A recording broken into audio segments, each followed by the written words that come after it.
I'm red.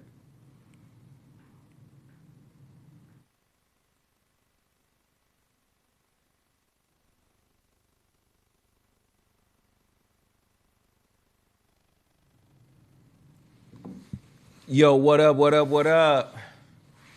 I hope everybody is doing okay. Zoe Williams, the ZoWhat morning show, back in the building. Listen, I hope you guys are hip, man. We got to help Russell Harrison. Dr. Russell, we got to help him. I want everybody to go to his GoFundMe. They have a GoFundMe page. His daughter and son, they have a GoFundMe page. It says, help Russell Harrison rebuild after fire loss. Now, it's GoFundMe. So what's interesting about Dr. Russell, when you go into his house, I mean, there's very little living space for him. Everything is herbs. Everything is, and he got herb concoctions and,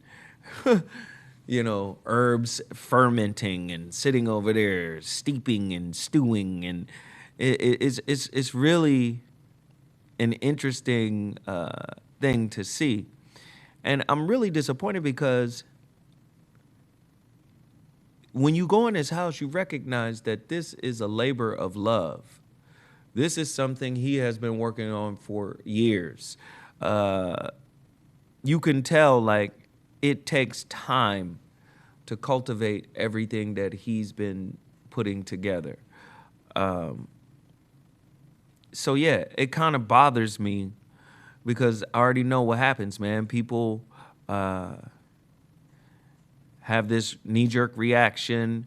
Oh, man, somebody needs help. And, okay, and then we care for a little while, and then all of a sudden, after, the news cycle goes away, we go back to our lives, Harrison.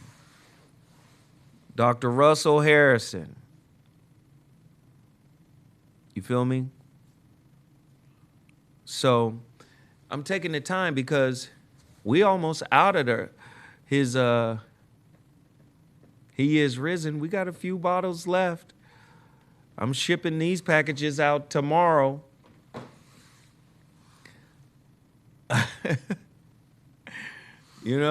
So we still got some bottles. Go to my website, MrZoWhat.com, and continue to support. Because we have a deal. I'm sending him his split. Him and his nephew, they get the majority of, and they both need it, to be honest. Nephew is not in a good place. They lost all of their inventory, all of their herbs, everything that they've been working on. And it's not like I can tell you to go to his website and purchase something. Yeah, the website is up, but all of his inventory was destroyed. So I want everybody to find a way to support Russell Harrison. I can't find it on a typical search. What should people be looking for? I'm going to pull it up for you, Mike. One more again. I see somebody wanting to be cremated as Dr. Russell Harris. No, that ain't him. No, definitely not. That ain't him. See, that's what it looked like. That's GoFundMe right there.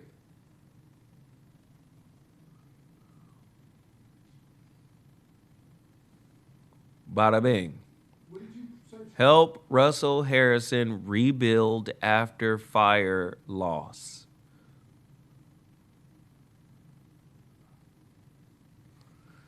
Yep.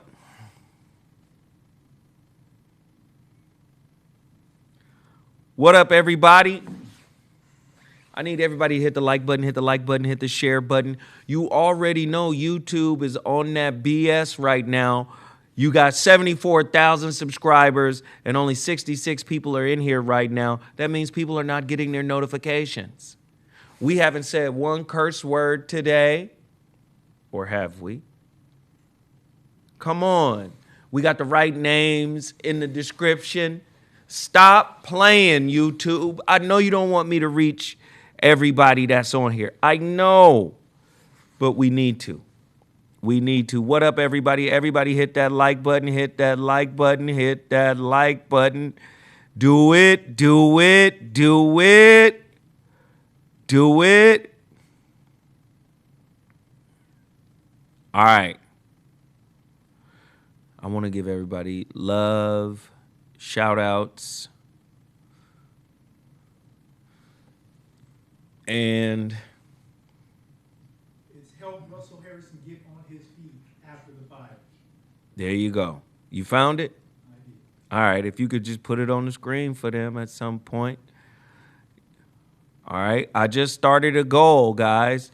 30 people. We just need 30 people to drop $5 or less on the super chat. Support this channel. I'm going to get right into the topics. You already know Total Package Energy, black-owned business out of the Bay Area. We want you to support them as well. They have energy drinks and products and energy shots and B12 and vitamin C and pea protein. Been rocking with them for almost a decade now. I want you guys to continue to support Total Package Energy. Also, don't forget, go to my website for your He Is Risen. If you want your package to go out tomorrow, I'm going to the post office tomorrow morning. If you want your package to go out, you got to order now. Go to my website, MrZoWhat.com, and order your He Is Risen. All right? Let's get right to it. Let's just get right to it. We got a lot to talk about. Thank you. There he is. Russell Harrison. He has a $75,000 goal. He's at $20,921. There have been 176 donations. He is at 26% of his goal. And see, let me just say, now that we're talking about it, now I'm finna just go in. I'm not going to put nobody's name out there, but there's a famous lawyer who always shows up when somebody black gets shot or somebody black done lost something. He's a famous lawyer. And I'm not going to put, thank you, Atomic Dog. Thank you. Thank you. You're the first one on the board. That's one of 30. We need 29 more people to support. Please continue to support the channel by hitting the super chat, or you can go directly to my Cash App, which is $ZoWhat Netter. Please support. Now, all I know is my homeboy said there was a meeting in the city. Just know this, sometimes it be your own people. Damn, a lot of times it be your own folk. I'm not finna put nobody's name out there. Just know when people have lost everything, and my people are like this, my people are pretty smart. They just ask a basic question. How much do you charge? How much is it gonna cost you to help me? Or is it gonna cost me for you to help me? How much is it gonna cost me for you to help me?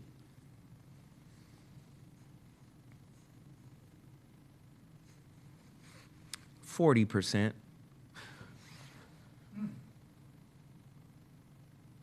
Standard rate. No, it's not. Not even 20% is the standard rate. You're asking for 40%. And you know people who lost everything will take whatever they can get at that moment. How do you preserve the community if you take in damn near a third of what they're getting? More than a third. Yeah. Near a half. Damn near a half. Exactly. The fuck? That don't sit right with me. I don't like that.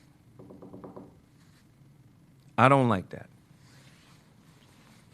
And like I said, I'm not speaking to nobody in particular. I just think, come on, man.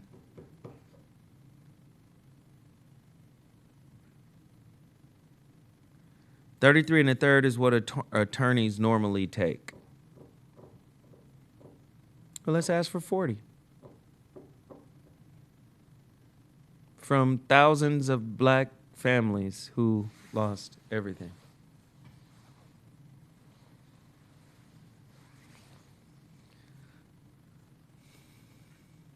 All right, I guess it's normal then. Is it normal? 33 and a third? Is that normal? Okay. Let me ask, what if you took 15% from all of the families? Would you be stupid wealthy for helping all of those families in Altadena? How many hundreds of families? If you said, you know, I'm going to reduce my rate and take 15% from everybody, because I want to make sure everybody gets the maximum amount of bread that they can get from the insurance companies so that they'll be able to rebuild and stay in Altadena, which is a historically black community. And you know what? I'm really disappointed that everybody want to talk about Altadena being historically black when they knew nothing about Altadena until it burnt down.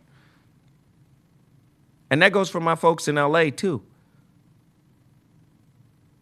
A lot of folks in LA be like, what? The founder of the Nickerson Gardens? His brother lives in Altadena and lost his house? Yeah. What? Octavia Butler. Now you want to talk about Octavia Butler. Now you want to talk about, you know, Jackie Robinson, Stacey Ogman. Now you want to talk about these folks. I'm saying Altadena, Pasadena been black for a long time. Don't let tragedy wake you up to the majesty of black neighborhoods. And that goes for everybody across the nation. Like, we should know about DC. We should know about South Carolina. We should know about these various hubs of black excellence. We should know about it. But, you know, oftentimes we get isolated and insulated in our own little movement, and that's the only thing that really matters. You know, I'm just disappointed. I'm just disappointed, man. Like, what about, you understand? 15%. Was that me right? 15% for all you families who lost. If you're getting 15% from 300, 400 people, 500 people, 1,000 people, 2,000, there was 9,400 structures lost. About 6,000 homes. I went and saw the shit with my daughter. And boy, when I tell you it's destruction. That's 360 million if you down here 600,000. Oh. 360 million if he's just getting 6,000 from each family. 600,000. 600,000 from each family. Each home. Yeah. Times 6,000 people. Right. At 15%. Well, that's the gross. Whatever 15%. 15% of. Yeah, 360 million. What's that? He would be hella paid if he took just 15%. Yeah, From. That's 50 million, basically. He would be dumb paid. He would be great. We would like 40. I'm not saying no names. Ain't no disrespect. I'm not in the business of disrespecting other men. Black man at that. I'm not in that business. That just didn't sit well with me. The evaluation of his efforts. It just didn't sit well. Everybody get in here, hit the like button, hit the like button, hit the like button, hit the like button. Let's get it, let's get it, let's get it. All right, I got some other stuff to talk about too. I know y'all want to talk about the plane crashes and all of that, right? But let me talk about the Grammys.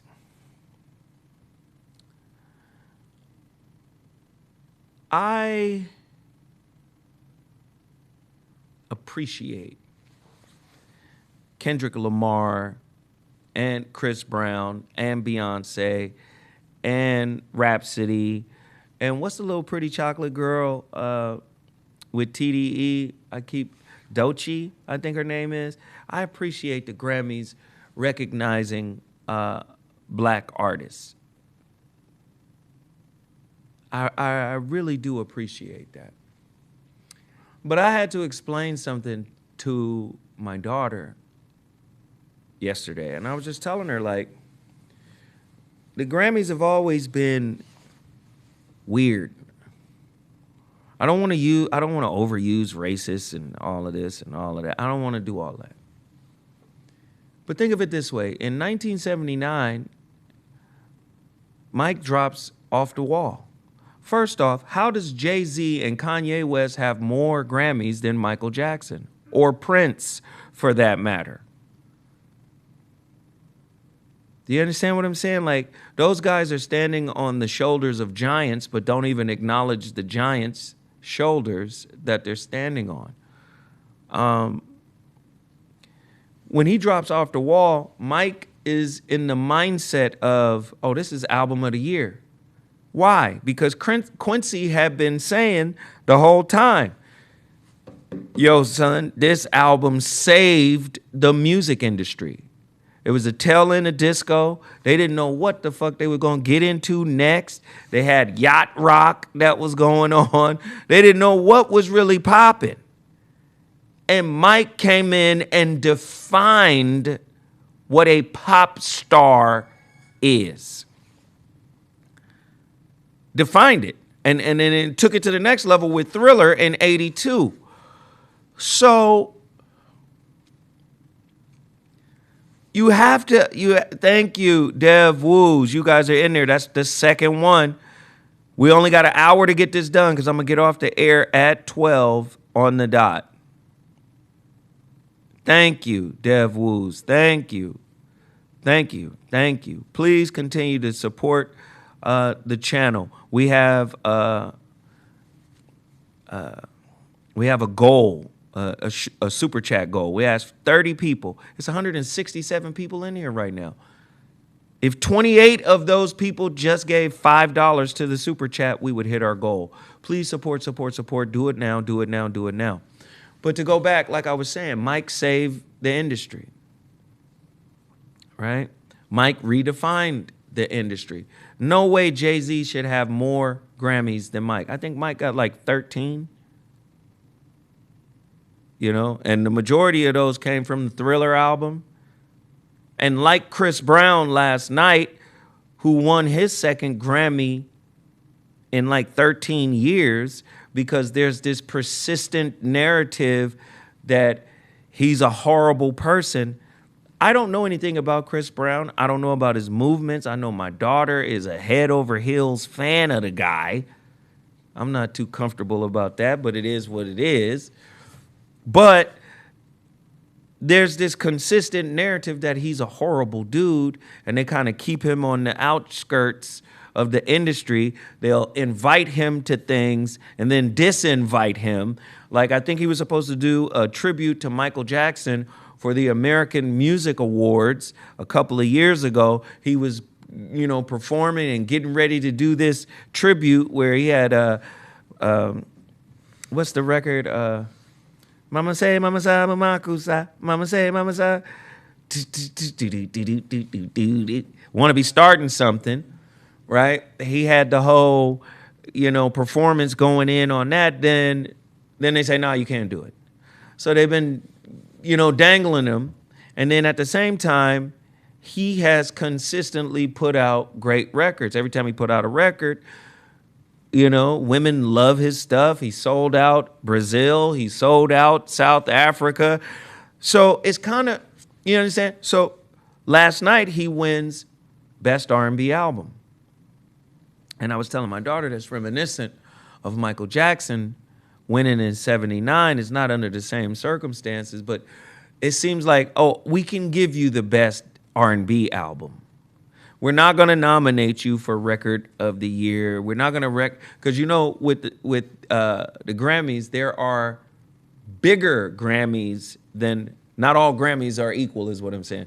Like, you know, Record of the Year, Album of the Year. These are all, hey, James Blanks, I see you. I see you. A little oil for the machine. Thank you, fam. Please continue to keep supporting. Let's go. Let's go. We got 3 super chats. We're going for 30. We have less than an hour to get it done. Thank you, thank you, thank you. But you understand what I'm saying? Like, when you're not acknowledged by your peers because they're trying to ice you out, it feels some kind of way. And like I said, with Michael Jackson, he saved the industry. A lot of people didn't believe in him. His label didn't believe in him in terms of Mike wanted to go with Quincy Jones. The label wanted to go with Maurice White from Earth, Wind & Fire. Mike and Quincy saw something in each other that they knew didn't exist with Maurice White. And of course, the white folks who own these labels have no idea of what it's supposed to sound like and how it's supposed to be developed or whatever. Have no idea. This is why they've hired for many years young A&Rs and people of the street that can come in, of the culture that can come in and hear the thing. So again, I'm just proud that Chris Brown was able to achieve this, but I want him to understand, keep doing what you were doing, because whether they acknowledge you or not, that has nothing to do with your value as an artist, you know? All right, we up to number 4. Appreciate you, Zoe, for all you do. Thank you, thank you, thank you. Realign the DJ. Cess in the city, thank you. You guys are jumping in. Let's go, let's go. We're at 5. We only need 25 more people to drop at least $5, and we own. Please keep supporting. So back to what I was saying. Good to see, Chris Brown get his comeuppance. Good to see Beyonce finally acknowledged. Again, white people think rock and roll is theirs. White people think country music is theirs. But the reality of it is, you go back in history, you start to peel the onion back, you see that black people created all of that. We created all of it. Y'all remember the brother Joplin who created ragtime? Was a black man. What comes out of ragtime? Everything. Gospel, rhythm and blues, everything. Realign the DJ. Y'all see him? Everything comes out of that. All that stuff is ours. So don't be mad when somebody from our group, our socioeconomic group or ethnic group pops out doing something that you have claimed. Like, you remember that time when Prince got on stage and performed a guitar solo for My Guitar Gently Weeps with all those white rockers? Listen, I saw that years ago. And the comments years ago were far more harsh, right? I didn't even know he could play the guitar. Like, far more harsh, right? Towards Prince. Like, I had a conversation with Dave Navarro.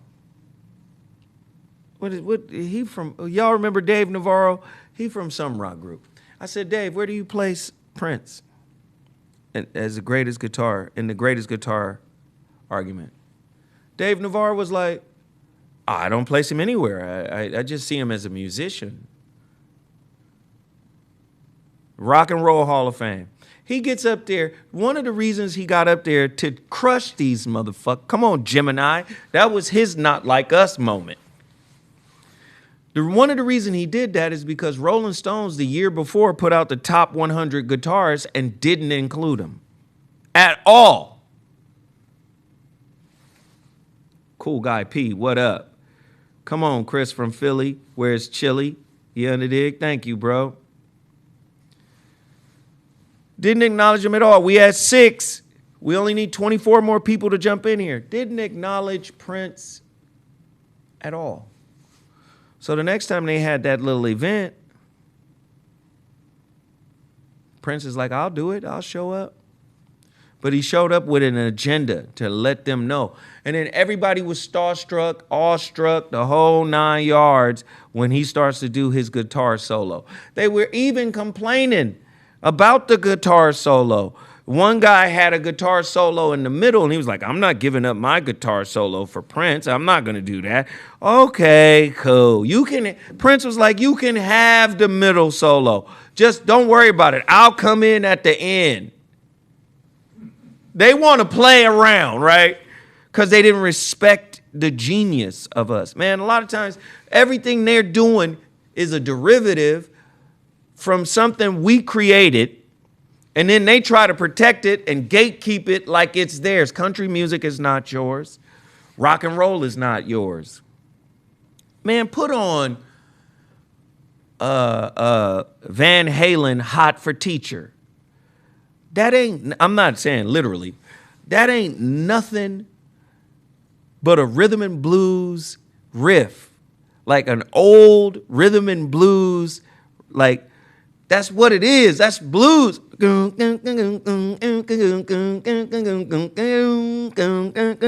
Sped up. That's Eddie Van Halen playing that. That is black folk stuff. All of it. Every bit of it. Every bit of it is ours. So I want to come back to Chris and say, and any black artist, man, stop running back when they breadcrumb you. Because you remember, there'll be a few years where they don't acknowledge you at all. They don't acknowledge what you do at all. And then we got to get loud. How come the Grammys is white? How come the Oscars are white? How come? Then they go, oh, hold on, sprinkle me, man. Let's get these DEI awards up in here. Sprinkle me, man. Let's get this cracking. Sprinkle some of them in here before they keep arguing. The DEI awards, DEI Grammys. Okay, Beyonce, here's yours.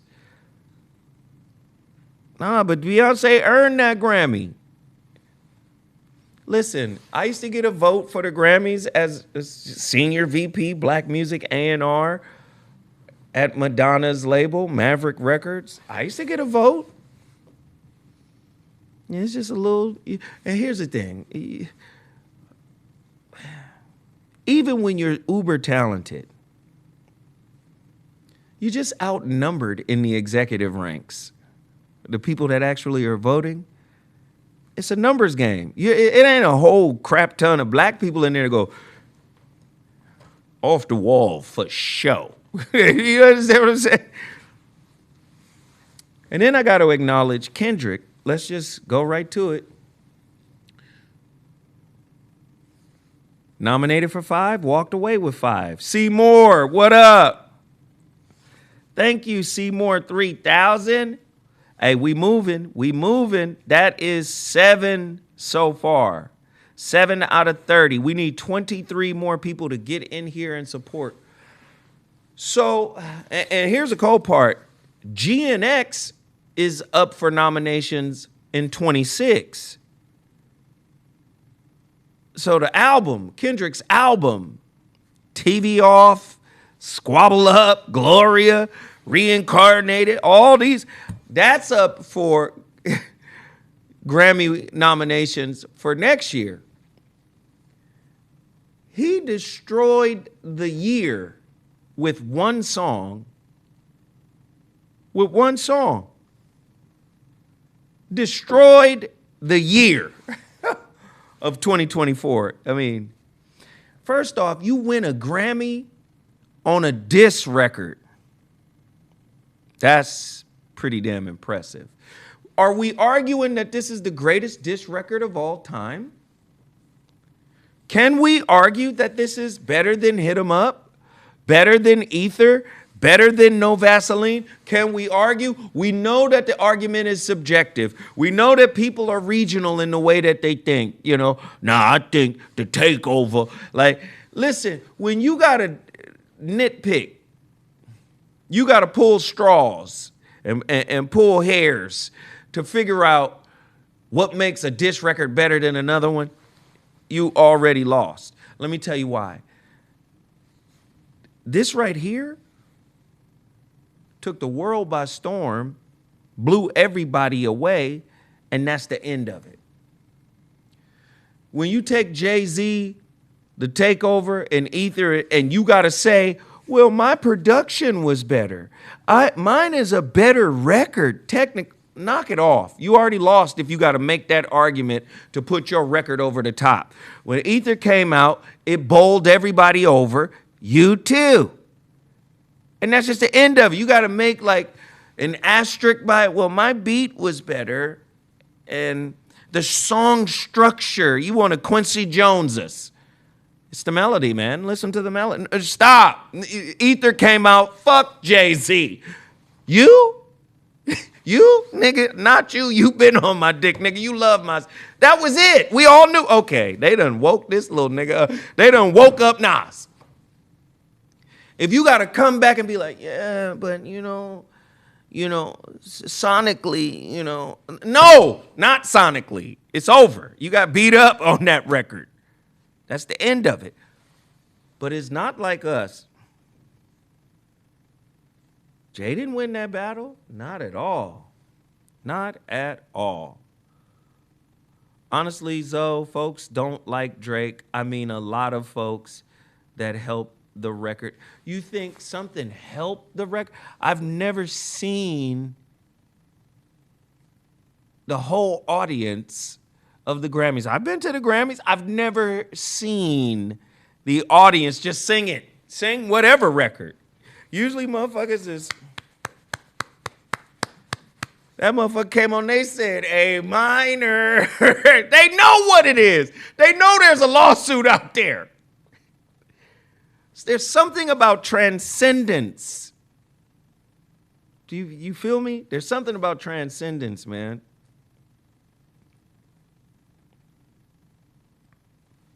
And the record was transcendent. As a former A&R, a lot of motherfuckers didn't like being overseen by me in terms of their project, because that's what I was looking for. I was looking for transcendence. I was like, yeah, this is a beat and a rhyme. And one of the things I used to say all the time was, your lyrics, your performance, and the track that is chosen, there's a relationship between the two. And if the beat don't fit the rhyme, that's a dysfunctional relationship for music. And I used to tell my artists that we have to find a track that is beautiful, that is melodic, that is powerful, yet not in your way, not in the way of your performance. It has to make space for your authentic expression. I said, your lyricism and your music, they form a relationship. And if they're off, it's toxic. That used to be one of the things I used to tell my artists. So when I'm listening to Kendrick's work, Kendrick has started to master. Now, early on in his earlier work, it was kind of, stop and go spots right there. But he's starting to master that now. He's starting to master that. And he damn sure did that with Not Like Us. But in my opinion, the best diss out of the two was Kendrick's Meet the Grams. No, it's not a West Coast bop. No, it's not a club record. But that motherfucker sat his whole family down and rapped to each member with the scary horror music in the background. That shit was insane. Like a scary, psychotic psychiatrist. To me, that's the coldest diss in the whole group. But Not Like Us deserved all of the awards that he got. I love the fact that the young sister, Doechii, she won for Album of the Year, Hip Hop Album of the Year. I think that was fire. Yeah, man, just happy for the culture. And if we could turn on Drake like this, we should be able to spot out the Kamalas.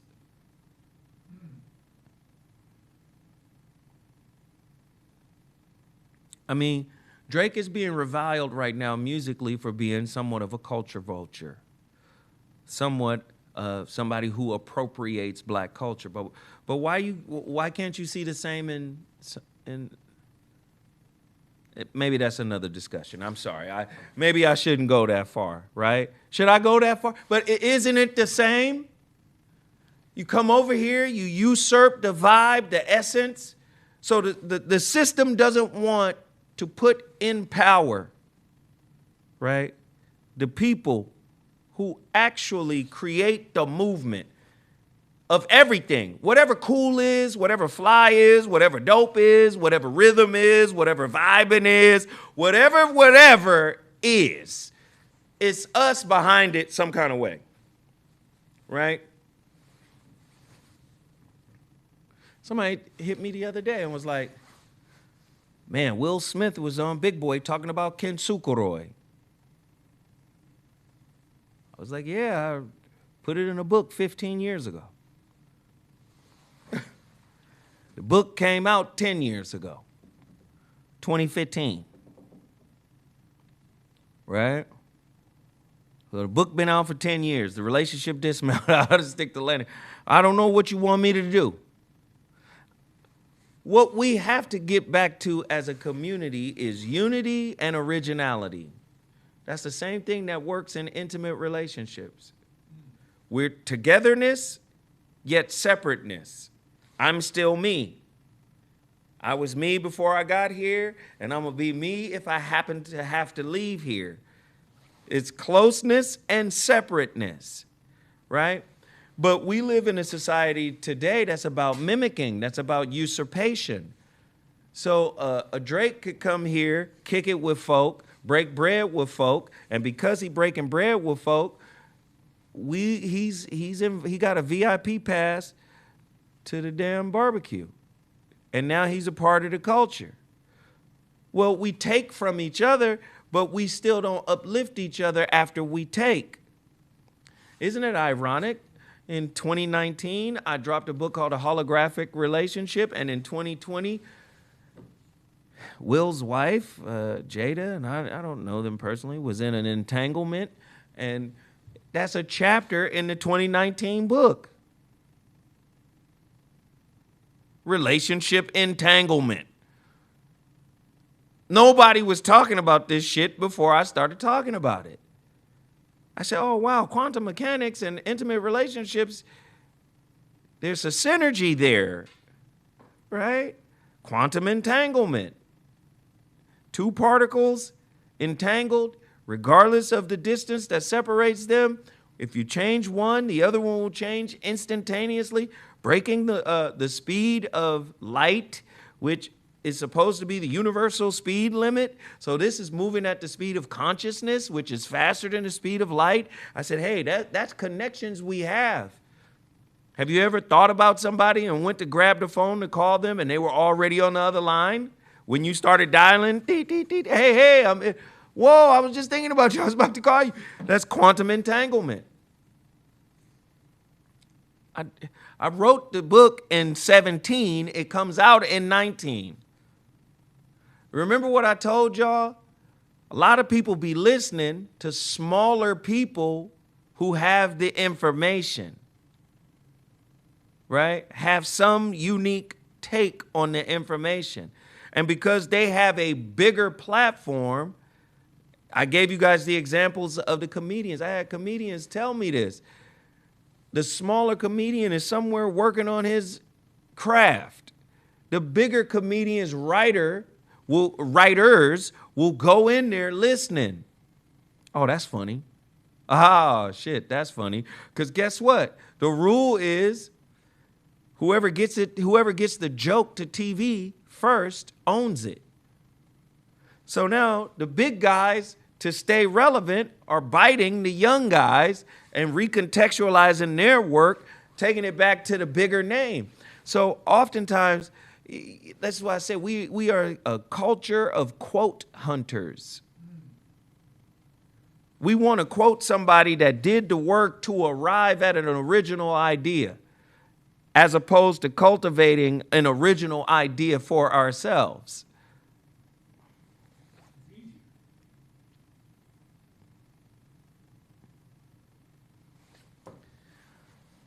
So this is, and you say, what does that have to do with anything? This is why I'm so proud of my Gemini brother, Kendrick.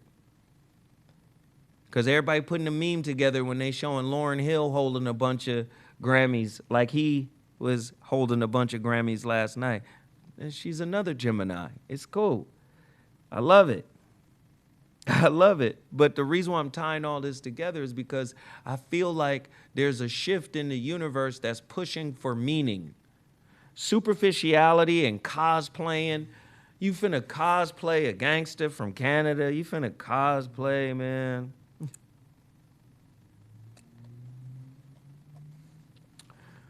Zoe put this in his book when he was still on Dash Radio. Black people don't like citing other black people.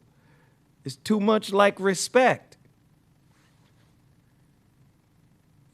Hey, listen, we're getting down to it. We only have 7 super chats. Can everybody that's in this chat, we got 271 people in here right now. Can everybody either go to my Cash App, $ZoWhat Netter, it's on the screen right there, or go to the super chat, which is the $ down at the bottom of the chat, and drop a 5 spot. We are trying to get 30 people to do it. We got 7 people to do it so far. That means 23 people remain. 23 out of 271. Come on, y'all. Come on now. But anyway, I wanted to acknowledge that kid for the work that he's doing. I've been on the phone with Cool Mo D, talking to Mo D about his role in creating battle rap. And I've been talking to him about like mentoring his kids. So these your grandkids lyrically and hip hop wise. You should get out and you should start talking to them and you should start, breaking down some barriers, man. And he's with it. Well, he said he was with it. I don't know. He said he was with it. I don't know. I hope he takes on the mantle. Let me get the rest of these stories because we got, first off,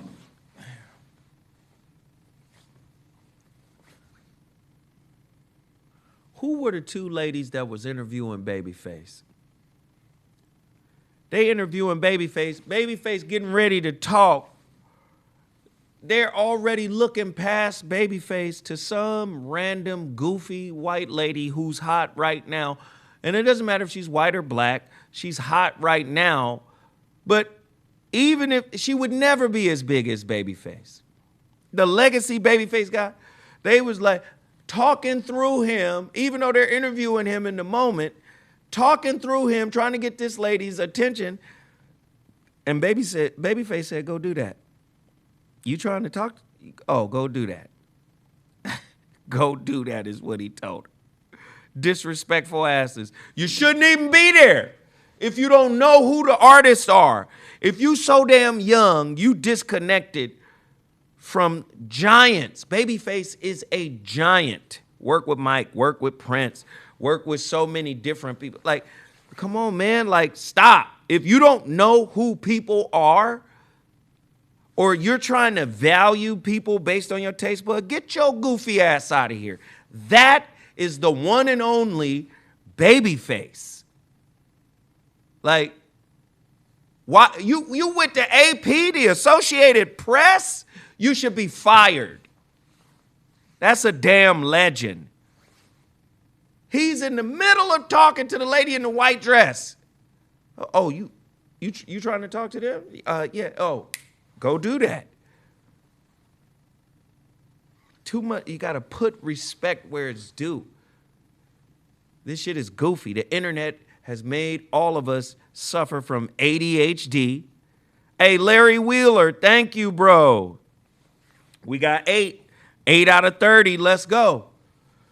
You understand? Gave everybody ADHD. You don't have the class or the wherewithal to know who you're talking to show proper respect to who that is.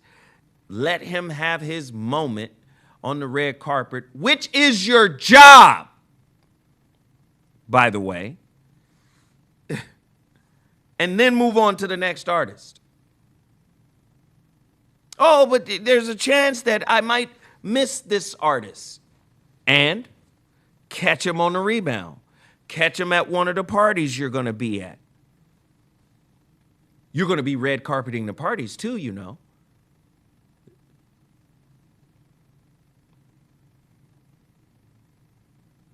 Just looks stupid. You don't treat legends like that. Nasheed Waters. Do you have the other, the video? First off, over the weekend, I did a relationship roundtable. We're at 10. Come on, we just need 20 more people. We're at 10 of 30. We just need 20 more people to drop $5. But let me just say this. Over the weekend, I did a relationship roundtable at the local Cigar Lounge. It was not only just a relationship roundtable, it was also a fundraiser for Pasadena, Altadena. And when I tell you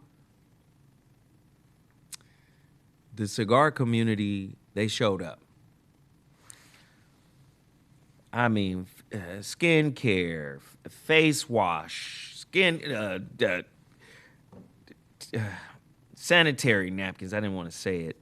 Sanitary napkins, toilet paper, money. One dude at the Cigar Lounge gave 15 $50 gift certificates, Visa gift cards. And you know, a lot of people who are actually on the ground working. Me and my daughter went out over the weekend as well, just to go to some of those support centers to donate the stuff, as well as to see how everything is being handled. Some of those people come in there, man, and they don't want the toilet paper. They don't want the baby wipes. They don't want any of that. What they want is some money. And what was interesting was we're at 11. Keep going. Thank you, Lloyd Hinton. What's interesting was one dude gave us 15. Then we raised another $600 or so live on the spot. People were walking up to me, handing me money. Like, after the round table was over, I gave the money to the sister that organized the round table at the Cigar Lounge. And what I'm hearing back now, we're at 12 out of 30. Come on, we could get it. They just wanted the money. But a lot of, listen, man, I think I have a video where you see the cars rolling in. Like, everybody needs stuff still. So any of the nonprofits that I've already posted and showed you guys on my Instagram and all of that, please continue to give whatever little bit you can. But when I tell you, man, it was an amazing turnout. I think we had roughly, you know, anybody who's ever been to the Cigar Lounge knows it's not a huge place, right? It's not gigantic. You know, that front room, you might get 35, 40 people in there comfortably. We had about 65, 70 people in there. And when I tell you we were at the panel, I didn't even know what we was going to talk about. I figured out what we was going to talk about an hour before.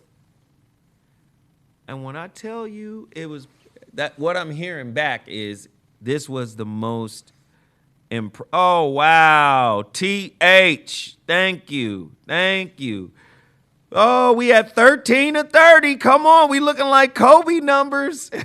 13 of 30 from the field. We gonna get this dub. Come on. Hey, man, I'm with Kobe. All his missed shots for me are in context. You didn't work out. You a bum. I'm going to force this shot up. I'd rather take a bad shot than make a good pass to your lazy ass. I'm 100% with Kobe Bryant on that. Let's go, Kobe. Come on, Kobe. That's what I'm on. Yeah, I mean, those people are there, man, just constantly giving out stuff. And for a minute, it was every day. This is at a church right down the street from my high school. You see the mountain in the back, man. That's the Sierra Mountains.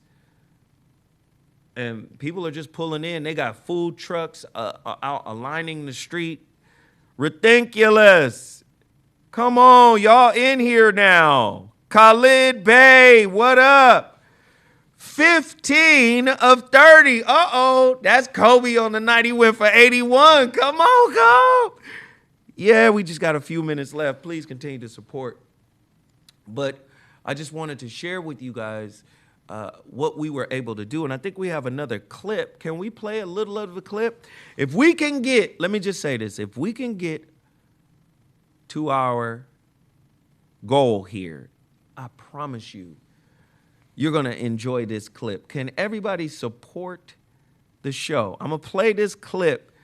Let me see. There were 5 doctors in the house. And 4 of them was on stage. I had a brother, doctor of psychology, psychologist, clinical psychologist, as well as doctor of theology. We had 3 or 4 reverends in the house. When I tell you, it was, people been seeing me after it, and you know, bougie, I love bougie black people. Uh-oh, we had 16 of 30. Thank you, James.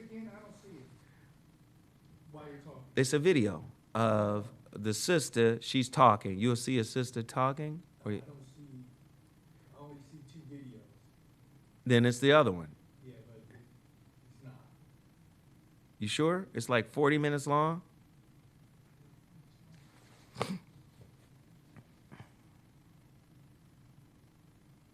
that a YouTube clip or was it a direct clip? It's a direct clip. I sent it in the email. However, let me just say, the bougie folk that been talking to me after the round table has concluded, they're saying, oh, the conversation was elevated. There was a preacher pulled me to the side yesterday and was like, brother, yes, the conversation was elevated. Hey, I appreciate everybody. B. Butler, we had 18 to 30. Come on, Lloyd Hinton on the double up. Listen, man, I'm just proud that people came out. It was probably one that should have been recorded. I'm recording it on my phone, and I grabbed a little clip of it, and then that was that. Let's go on over. Let's move on. I just wanted to share a few things.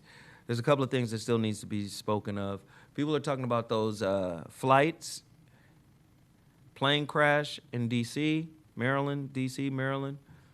They're talking about the helicopter that hit the plane and killed the young sister, the professor, killed multiple people on that flight.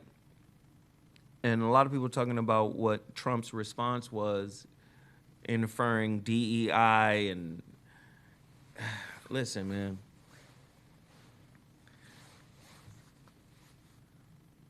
When I say we're in a war, when I say the world is a stage and everybody plays their part, when I say, right, all the things I've been saying for many, many years, it's like you got to wait until somebody steps into the actual role of the boogeyman in order for you to piece all of the pieces together. At the end of the day, I've been saying all of this stuff is scripted out. All of it. You mean to tell me you got beef with your friends? Listen to what I'm saying. You got beef with your friends. Canada, Mexico, these supposed to be your friends. You got beef with them. You're like, nah, y'all been robbing us. We not friends. Pull that shit together. Break bread. Hey, Panama, unasked the canal. We built that. What's happening? Give me that. You understand? maybe it's time for, Lloyd again, damn. Thank you, brother. We at 19 of 30. I'm bringing all of these points up to just say, like, if you've been through slavery and you got slavery in your DNA, your people, I'm saying, if your people have been through slavery and you got slavery in your DNA, you tend to kind of figure out, I'm going to be okay, because can't nothing be worse than that, right? You hear people talking about canceling Black History Month and no more celebration and federally recognized and all. You recognize you. We recognize us. That's what I'm trying to get at here. We're at 19 of 30. We got to recognize us. That's always been the plan. Is that any different? Is that any different than what the Honorable Elijah Muhammad said, than what Noble Drew Ali said, than what Marcus Garvey said? Is that any different than what they've been saying for the longest? Oh, our unity is like an atomic bomb. We got to unify. We got to unify. We got to unify. So part of my piece at the round table was we can't unify because we're wounded from our first relationship with our toxic parent, who was wounded by their first relationship from their toxic parent intergenerationally. So for the people out there who think I'm talking in circles and I don't have a point here, if you get Dr. Marielle Bouquet's work, she talks about generational scripts. And if you go back 4 generations on your mother's side and on your father's side, she says there are 256 or so scripts, generational scripts, running in you. Now here's the spiritual angle. If there are 246 scripts running in you and they're running in an unconscious way in what Carl Jung called the shadow self, then the light has to be put on the shadow. In other words, the shadow must be brought to conscious. And usually that happens through conflict. Conflict doesn't necessarily mean fighting. It could be exposing. That's a conflict, to be exposed. You got to expose these wounds, right? We've been turned into relational beggars ever since that has been encoded in our genes. Epigenetics. I don't give a damn if you're from America and your cousins got shipped over here and then y'all intermingled. It's in the blood. Freedom and slavery in the blood. Epigenetics above the gene. Oh, no, we was here first. We the real Native American. Okay, great. We're everywhereans. End of discussion. But somebody in our family got hijacked and brought over here. Once we get out from under the spell of white supremacy, it's a spell. It's a spell that they're undefeated. It's a spell that they're the most powerful. You see what I'm saying? And I've been saying we is the most important aspect of this whole piece.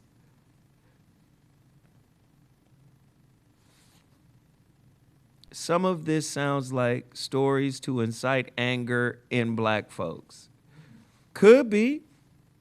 That's why I be like, if y'all listening to me carefully, and I've been saying this for a long time, stay out the way. How often do I say stay out the way? Stay out the way, y'all. No, I'm going down to the protest. What if they wanted to? I remember I was talking to a girl. I think she was a friend of the family or somebody. No, she was from the lounge. It was during COVID. This lady was saying, I'm going to this protest.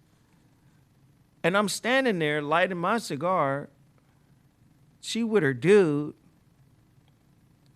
And I said, excuse me, well, why would you go to the protest? To show solidarity. I said, but haven't there already been reports that there are strange people in the crowd inciting shit? Why is it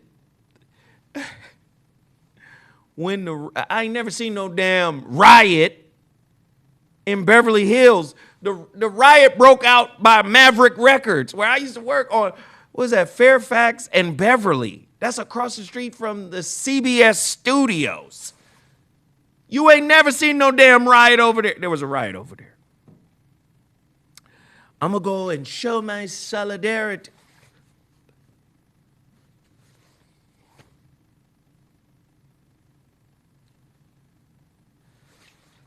See, you don't know what they got in store for your ass. The best approach is to lean back and observe without judgment. Stay out the way. Stay out of the damn way. And then try to network and partner with your people. All right, that's what we got. We got to 19. There's only 5 minutes left. I'm about to get off in 5 minutes, literally. I'm going to spend this last few minutes talking about LeBron and AD and all of that, because that's what people like. Interesting trade. Lakers have been known for doing that. They always need a big name. They traded for the future. Luka Doncic is 25 years old, already considered a superstar. I think in the short term, Dallas won, because if AD can just stay relatively healthy like he's been this year, he's a great defender, rim protector, and he's a big. They're going to move him to his natural position at the 4. They got a center there. So it's going to be easier for AD to play with Kyrie than it is for Luka to play with LeBron. LeBron and Luka play the exact same style. They're both ball dominant. Remember the last time you guys saw another ball dominant player play with LeBron, it was Russell Westbrook, and LA tore Russell to shreds. Well, not really LA, because Russell is LA. It was the media that tore Russell to shreds, and now you see Russell thriving in another system with Denver. So unless the Lakers have plans on moving LeBron, which I think they should, I think they should cut their losses. 100% agree. I think they should cut their losses. Yeah, he's a cash cow in terms of the league, but in terms of your team and winning, no. It's over for him. I think what they should do, because he just signed that $100 million contract, I think what they should do is trade him and get some assets from a team who needs a star like him to put asses in the seat, to bring entertainment to, because that's all he is entertainment. Ain't no winning. And this ain't no disrespect to him as a man or a person. Oh my God, we're at 22 of 30. Only 8 more people. And can we do it in 60 seconds? I don't know. But yeah, so yeah, no hate to him as a person, just as a ball player. I just think that window for, oh no, we got 4 minutes and 59 seconds. Shooting over 70%. No, 2 minutes and 20 seconds. Yeah, LeBron's a baller. He's a player, but I think he's toward the end of his career, and I would say try to get as much as you can get with him and do the whole overhaul right now, as opposed to trying to figure something else out, because I don't think they're done. I think they're going to make another move before the trade deadline is over next week. They're probably going to try to get a big, maybe a big, because they need a big, because Luka and LeBron, Luka don't play defense. Luka's out of shape. Luka lost $117 million because of this trade, because Dallas was supposed to pay him out $350, the supermax over 5 years, $350 million. They didn't want to do that because he's always injured. He's always out of shape. He's at the bottom of the league in terms of defensive efficiency. So they were like, listen, he's not committed. He kind of lazy. He don't really want to get after it. You see what I'm saying? So they had their reasons for moving on from him. But this is a European. This is a European who idolizes LeBron. He plays like LeBron. He gonna do the step back three. He gonna pass the rock. You know, he gonna rebound a little bit. He's a player. He can play, but he's slow and he can't guard. So you got LeBron at the end of his defensive prowess days. So it's kind of like, who gonna stop somebody? And you get rid of Max Christie, who goes with AD, and Max Christie was one of the few ones that'll lock somebody up on the team. So it's gonna be very interesting for all you guys who are entertainment buffs. That's what WWE fans. That's what the NBA has become. Also, shout out to Clarissa Shields. She put the straight monkey paw on home chick. She caught her slipping, and she was saved by the bell, or she probably would have got knocked out. Clarissa is the first unified boxer woman ever, and I just think that's dope. I think she deserves it. Midwest, 23 of 30. We did a great job. I ain't gonna press no more. We did a great job. I'm really excited for her though. I'm happy for her and those accomplishments. Let me do this real quick before I get up out of here.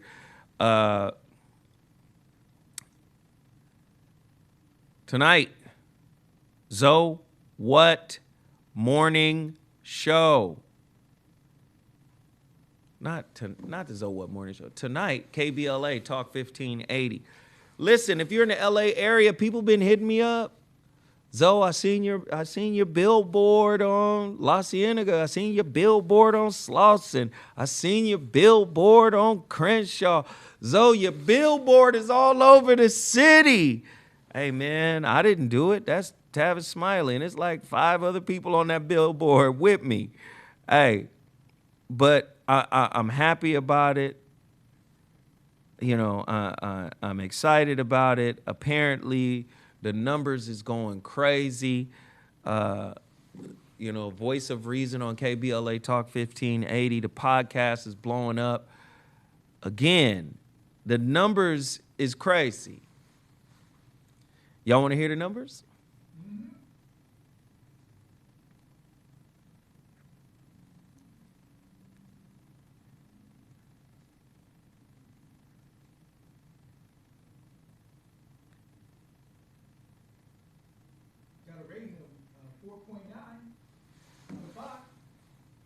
I mean, you know, y'all want to hear them numbers. Clearly, the Voice of Reason on KBLA Talk 1580, Monday through Thursday, when them damn shows hit Spotify, Google Play, Apple Podcasts, Amazon, it's everywhere. It's everywhere. iHeart, Zo by himself is over 100,000 downloads a month. That's the top 2%, isn't it? Over 100,000 downloads. People are like, this right here? This right here? Right here? We getting it in. We getting it in. Voice of Reason is cracking. So download the KBLA Talk 1580 app. Leave a comment, a positive comment, if the show has awakened you in any kind of way. Just continue to support. Your brother Zoe Williams, I love y'all. I appreciate y'all. Is there something else we should talk about? Did I miss anything? Well, I'd like to talk about what are your title? 3 low vibrational archetypes of the wounded masculine.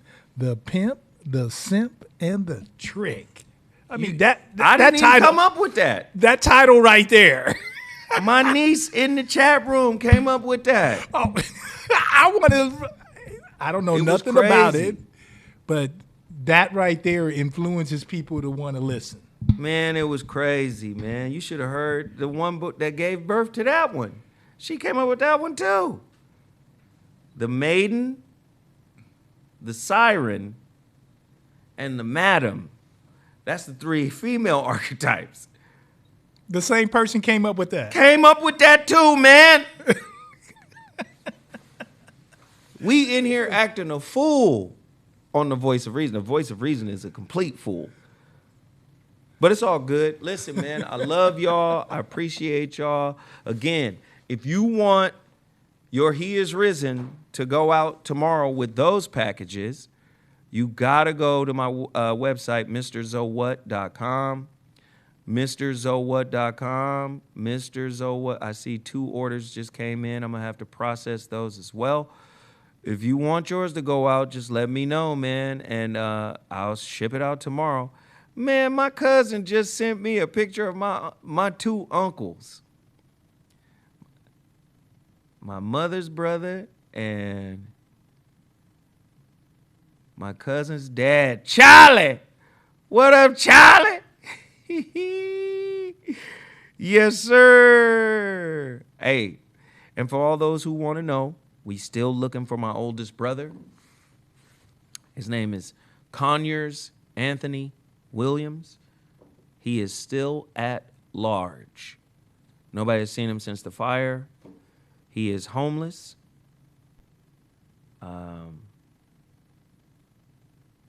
Yeah, he's homeless and he's sick. So we're hoping that we get a word. We're hoping that we get a word. We're hoping that we get a word. Anyway, much love. We got 23 super chats out of 30. I guess we did a pretty good job. I'm very appreciative of everybody that was able to support, everybody that was able to share. Let me just say, tap in with Dr. Russell. Please continue to support Dr. Russell. You know what's crazy? I think I told you guys this before, man. You see his daughter sitting in the middle. Her name is Empress. And what's crazy is Empress grew up with my niece. They were like best friends in high school. And I used to see Empress all the time. I had no idea that that was her father. It just blew me away when I finally meet Dr. Russell. I'm like, man, damn, we've been a part of the group. We've been a part of the same family the whole damn time. Her and my niece were thick as thieves, man, all the time. And of course, my niece moves out of state. But man, we connected, man. I want everybody to support the best way they know how. Listen, I'm Zoe Williams, the voice of reason. This was the ZoWhat Morning Show. I appreciate everybody for showing their love.